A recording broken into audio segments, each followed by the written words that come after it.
Sure. So now we've dealt with Aloth's situation out here. We gotta find another Animancer to tell me about suspicious things. Who are you?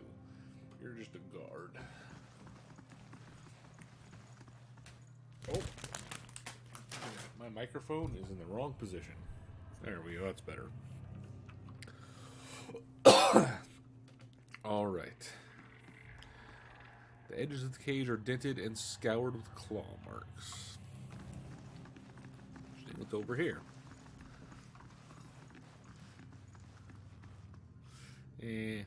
Ripley. Good day, stranger. A young Orlan woman traces her fingers along the spines of the books in front of her, row by row. Her motions quick and skittish, like a bird's. She does not notice you until you are nearly upon her. Oh my, you startled me. Are you supposed to be here? Oh. Excuse me.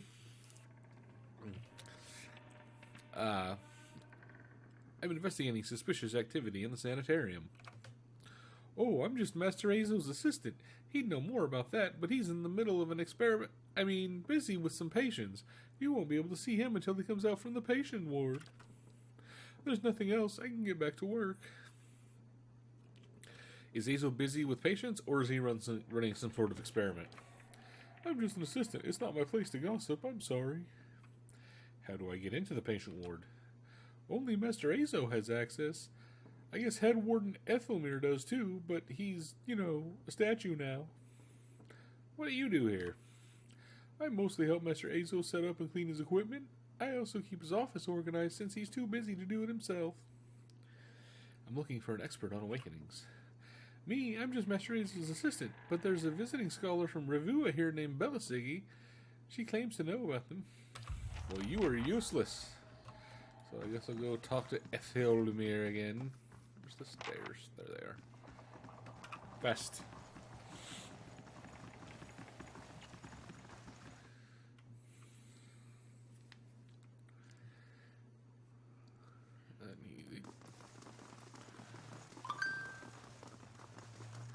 Good day to you. Maybe. Is Cadium Azo running experiments on patients here? Experiments? Cadium Azo is in charge of patient welfare now. He's not authorized to run any more experiments. I am disappointed in Cadium. I hoped he'd be the one to guide your inquiry. He'll be in his office or in the patient ward, and granting you immediate access so you can find him. No doubt you'll wish to speak to him further on this matter, and I, for one, am curious as to what you might have to say. Tread carefully in the wards. There are few dangerous cases. I would also ask that you do your best not to agitate the patients. They have enough troubles as it is. Sure, farewell.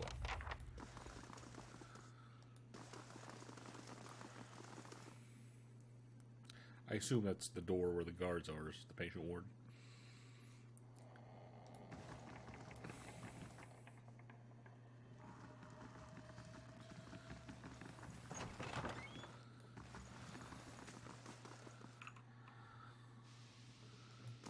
There's a flesh construct.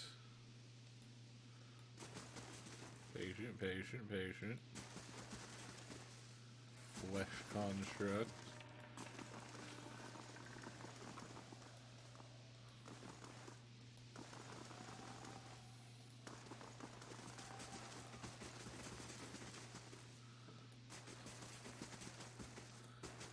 There's a lot of shit down here.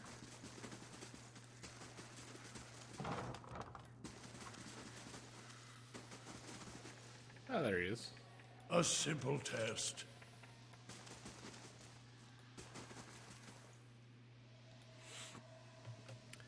Caedmon Azo. A round-faced, balding man turns to face you. His upper lip is pulled upward slightly by his pointed nose, exposing his upper teeth when he scowls. What is the meaning of this? Ethelmere told me you're not supposed to be doing any more experiments. Yes, well, Ethelmere hasn't done much good for anybody since he had his soul moved into an inanimate object. So I fail to see why he should let that sway me. If Animancers are following the command of their leaders, where would we be now? We'd all be backwards and willfully ignorant as Ridsarias? We would know nothing about life and death, or even ourselves. We would be lost in the dark and with no clue as to why. I never thought I'd find myself in agreement with the statue, but Felmir's right about this fellow, at least. He sneers Azo. How easily ambition masquerades as prudence. I'll bet he'd be fooled even himself.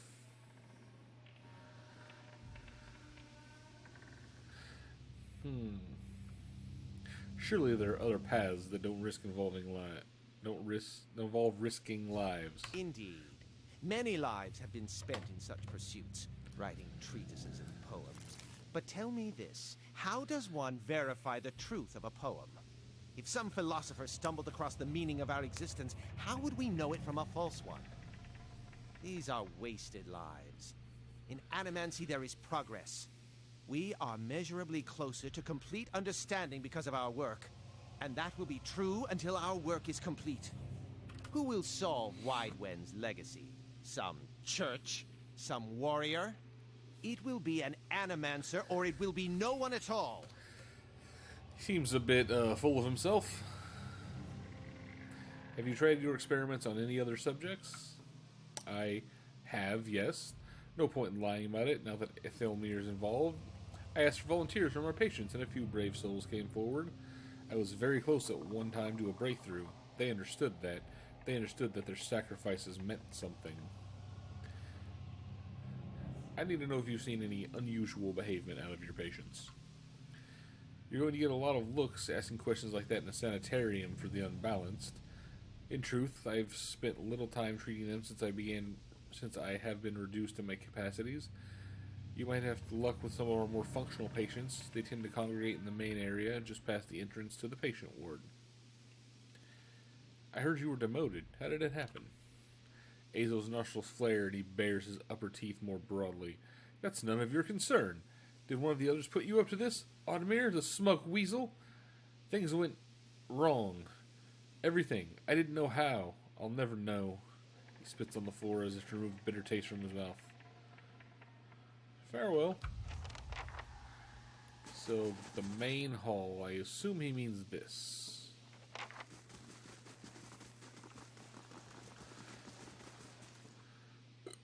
This one has a name. Frail. A curved spine twists this woman's posture forward. Her greasy hair dripped over her eyes, her large eyes like vines. She smiles at you.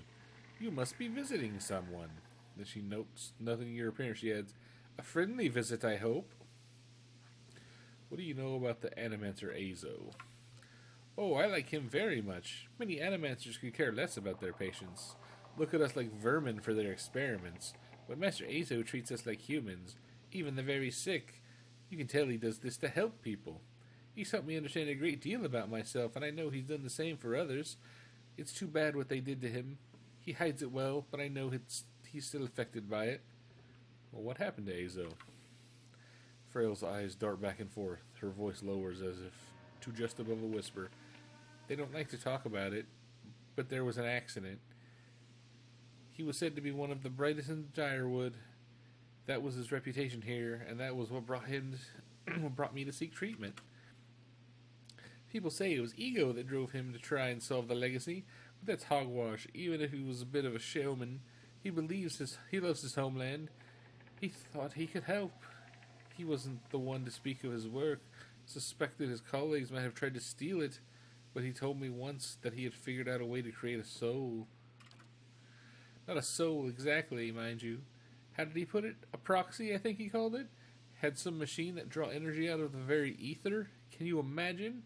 The point is, it was going to help with the legacy. I was going to make Hellowborn into something easier to love and care for. God knows there's something we need. Do you know that what they call the empty babies... Do you know what they call those empty little babies in Andra's gift? No, tell me. They call them buoys because there's so many of them floating face down in the water. These are mad times. Anyway, Master Azo had a scheduled public demonstration work on his copper lane. He was so excited. And then the next day he was locked in his office, turning away visitors, I heard.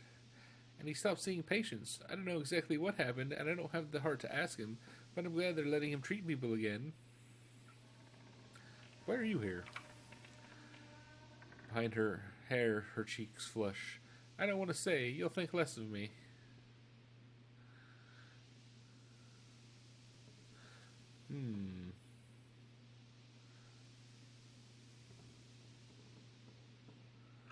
I'm listening.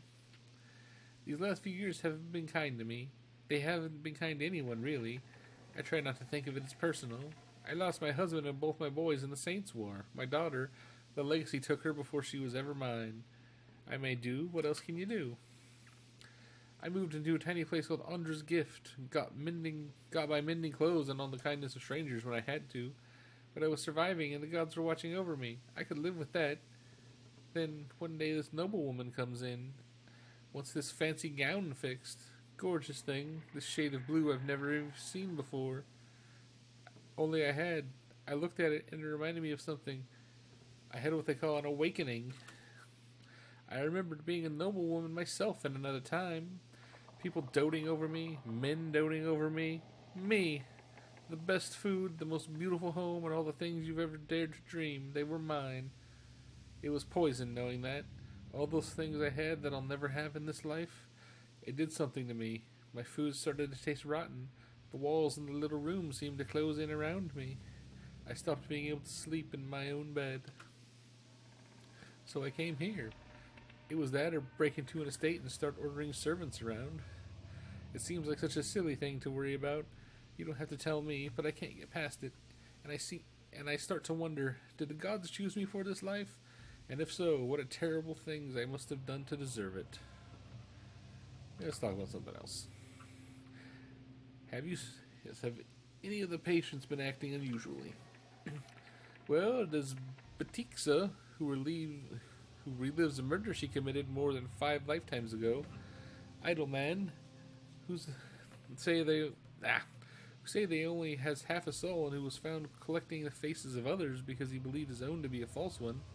Graham, he speaks in a language no one understands and wails at night sometimes. Different from their normal behavior, I mean. Well, yes, I suppose, but nothing they didn't volunteer for.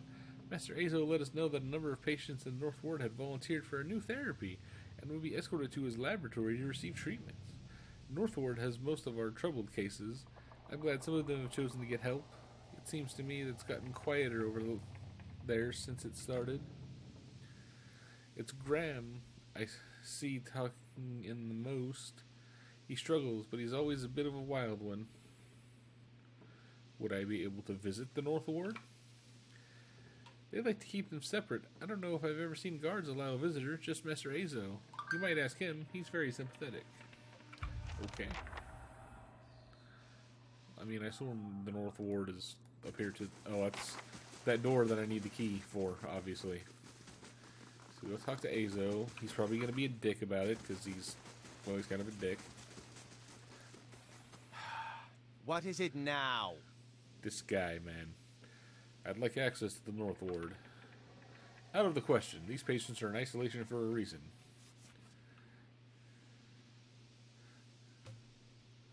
I've been given permission to conduct my investigation down here. You better cooperate. My answer is no. Whatever you're looking for, those patients will not be able to help you. The head warden will stand by me on this.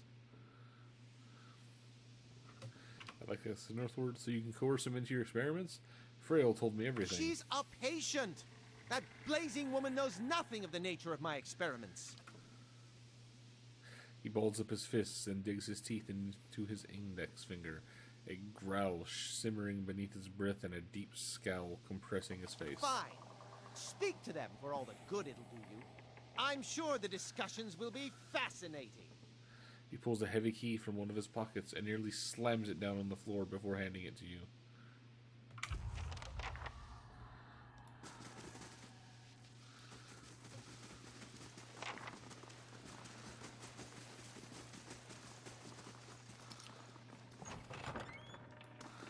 So I'm looking for Graham.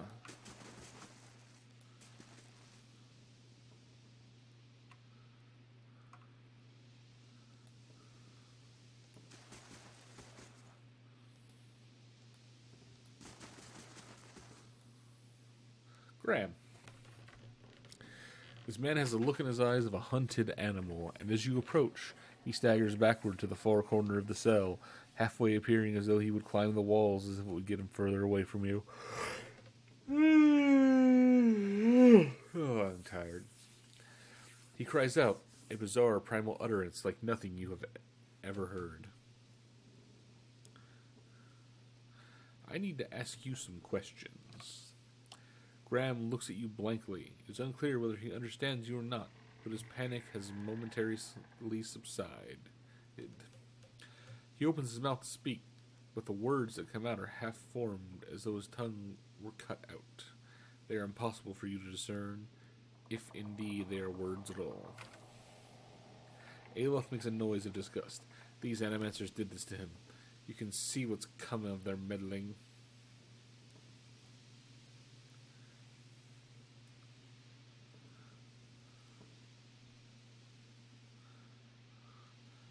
Frail said you were being treated by Cadium Azo.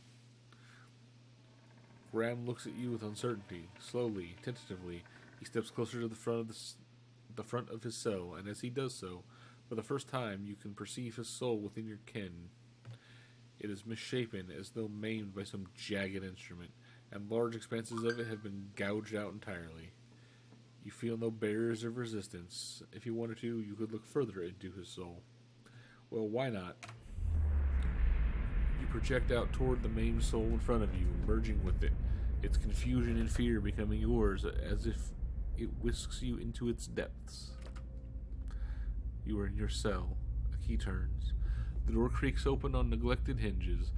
Thoughts come in you in waves, incomplete, broken, fearful.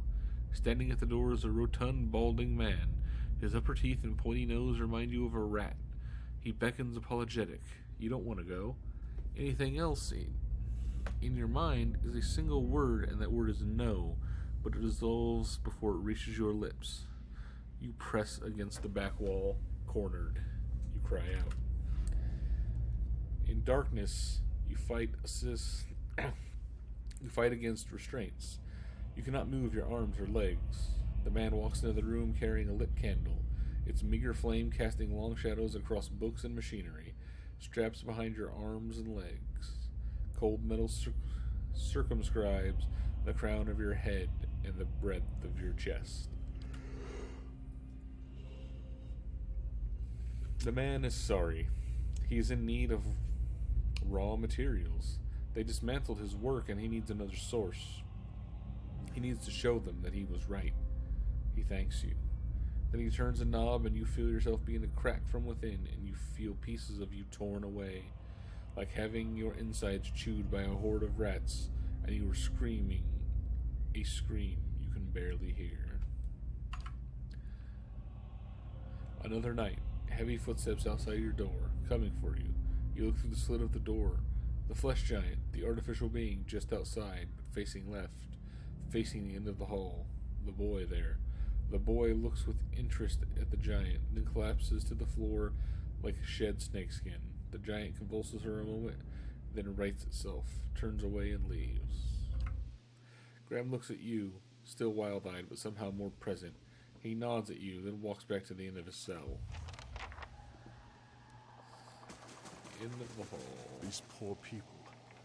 This isn't the treatment that they were promised upstairs by the cushioned seats and lush carpets. Is that the cure for soul sickness? To be thrown into a cell and subjected to the whims of your captor?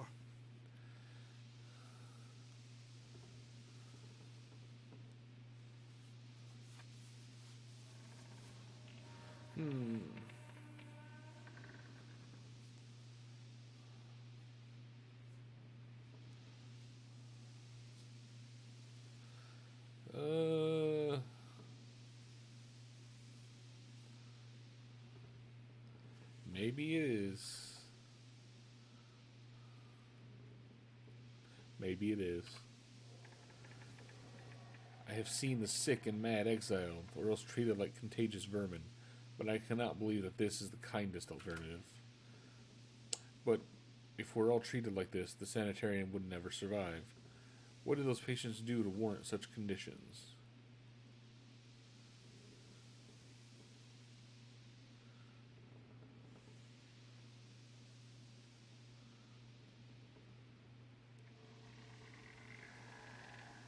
Yeah, just as many come here and are cured. I hope so. You're probably right. It's just hard to see. Let's be on our way. This place gnaws at the soul.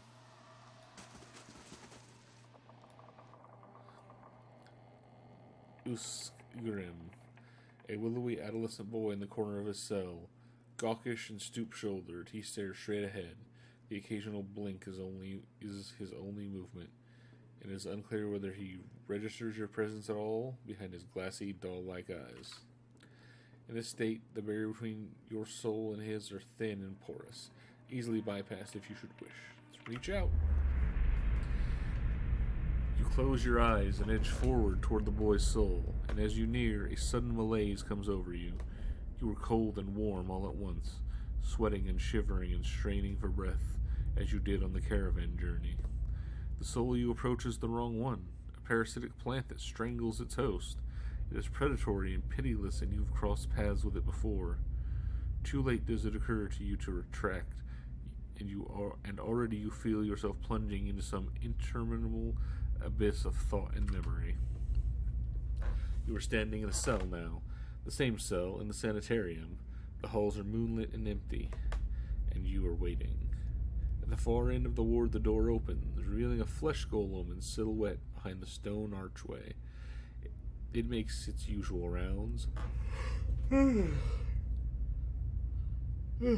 same stops every time. The misbegotten child of despondent creators. When the construct is close, you coil yourself up and spring forward, passing out of the boy's body as though it were a membrane. You can sense his body behind you, collapsing to the floor, a puppet whose strings are cut.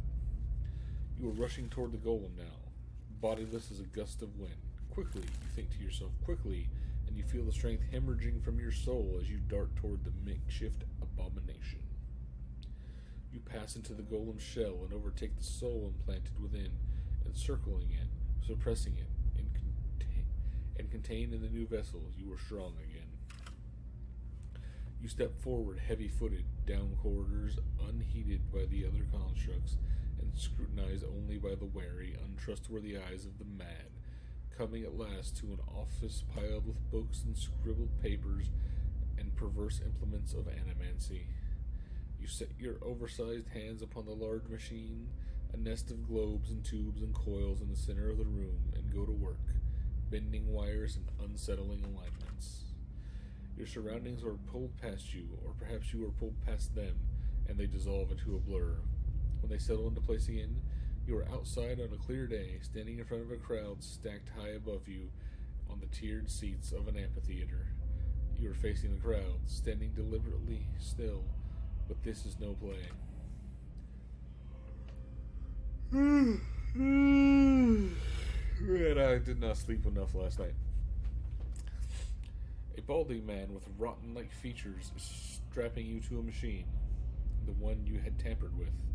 You see your arms for the first time, short and fleshy, unmistakably those of a little girl, but this body is not truly yours. Your mind still holds the same determination, the same hard-heartedness as before. The body itself is cold and vacuous.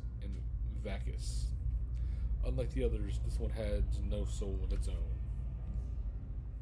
The man speaks and the crowd applauds with an enthusiasm worthy of a hero's entrance.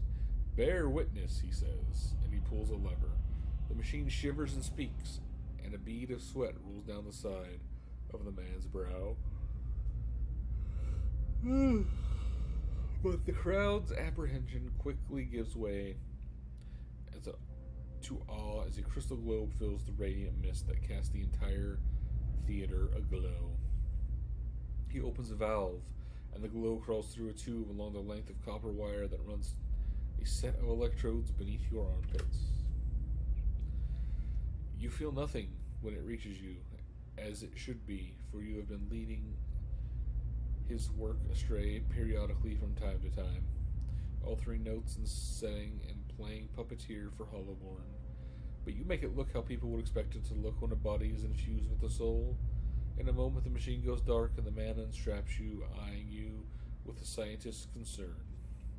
He looks back up at the crowd. "Behold!" he says, and there's an obvious hesitation in his voice. Slowly you take a plodding step forward, then another and another.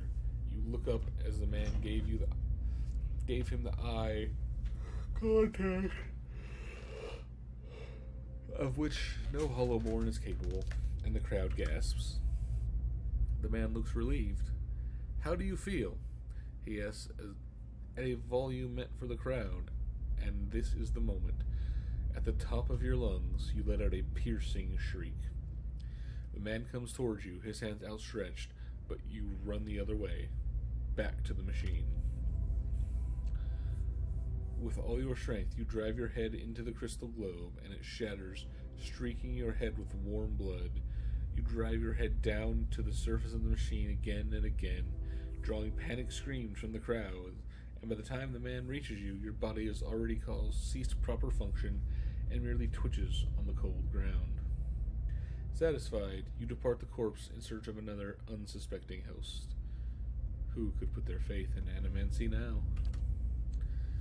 You were pulled in again from your surroundings, transcending the boundaries of memories and lifetimes, deeper and deeper past betrayals and murders and lies upon lies that form the thick webbing of plots beyond mortal comprehension. You settle on a last room you've seen before, expansive, with tall devices encasing an Adra monolith at its center. The room is filled with people, and people all look at the device. You are yanked suddenly back to reality, and the once catonic boy in the cell is looking directly at you, appraising, calculating. There is no mistake that his soul is the man who caused your awakening, that gazes out from the borrowed husk. A watcher.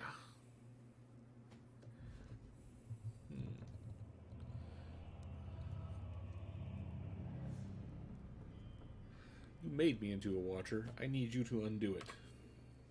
Is that so? He makes no effort to hide his disinterest, but he continues to search your eyes. He makes a slight grunting noise, and his eyes soften for an instant, and it seems, for that moment, that he recognizes you. He opens his mouth to speak, then seems to think better of it. His jaw tightens. I know your look. You hunger for answers that elude you. It gnaws your soul. It usurps your reason for being. You are like everyone. I will help you go. He dodges backward with a startling grace, putting himself out of reach. On his face there is no malice, only the dispassion of a farmer putting down a sick animal. Then suddenly he slumps forward.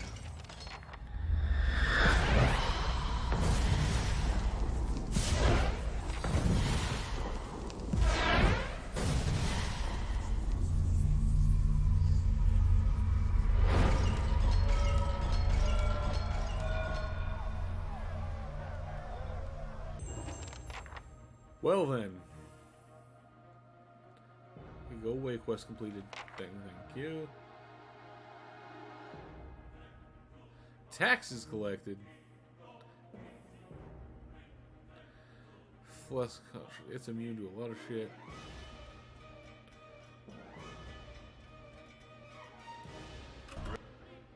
Let's get this going.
Bonded grief.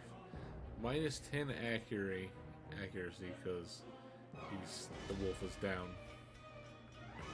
That's unfortunate. What's this? Now, where's the armor of faith? That's what I'm looking for.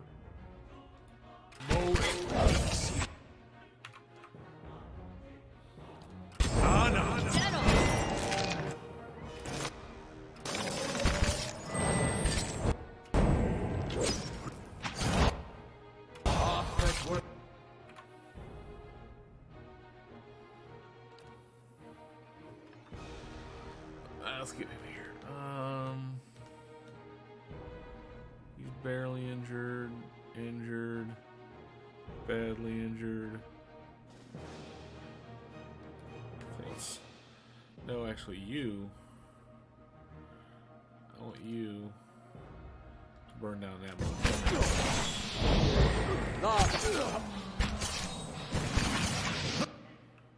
All right, now the nail off. Now you gotta shut down that son of a bitch.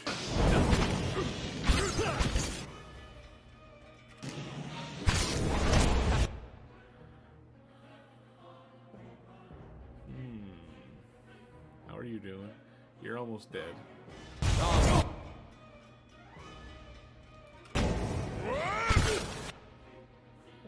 That one's destroyed. Near death, injured. That's not very helpful.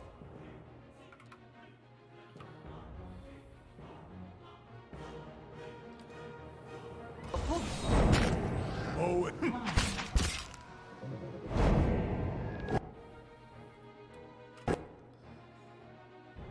Target destroyed.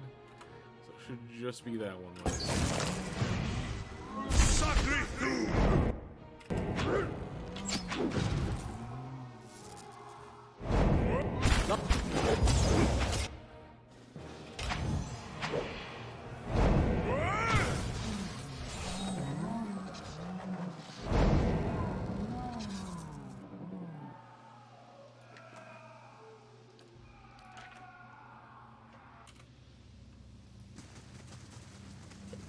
Some more loot. Anything in here? No? Let's quick save.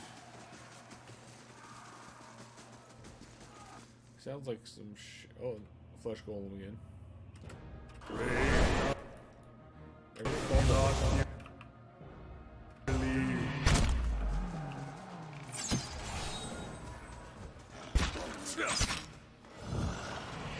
Pull back, boys. Let him come to us.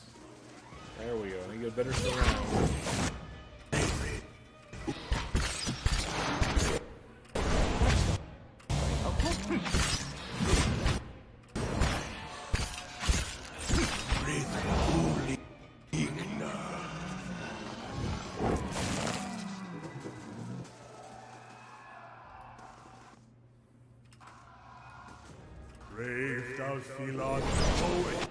Oh, these poor crazy people. I have to kill them all. Oh yeah, they just die like fucking nothing.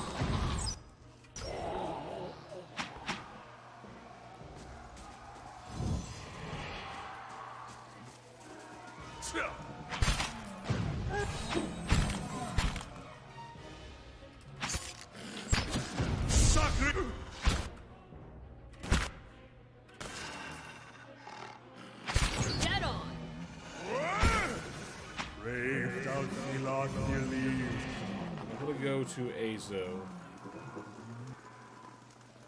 I think that's probably where the other guy was headed. No? Let's talk to Azo.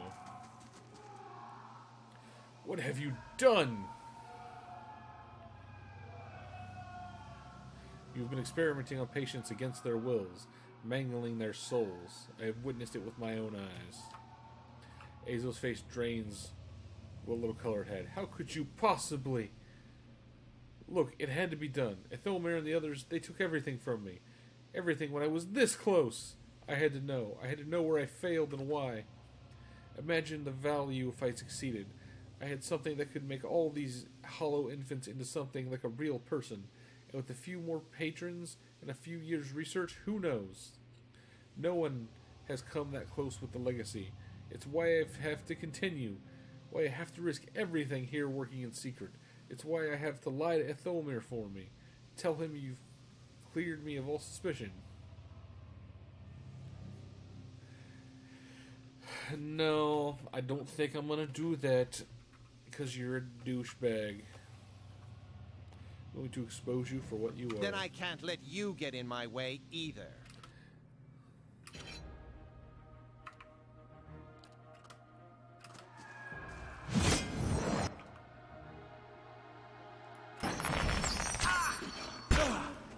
Mow it.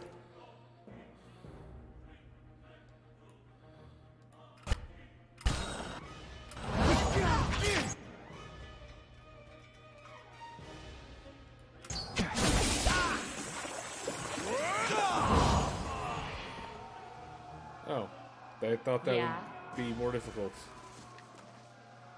Money, book, thing.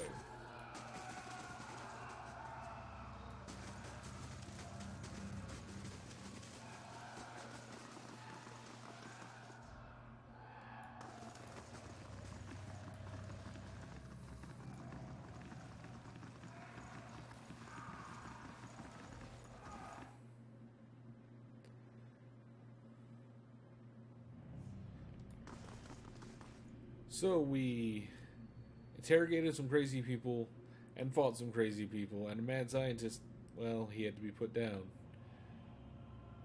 I'll see y'all next time.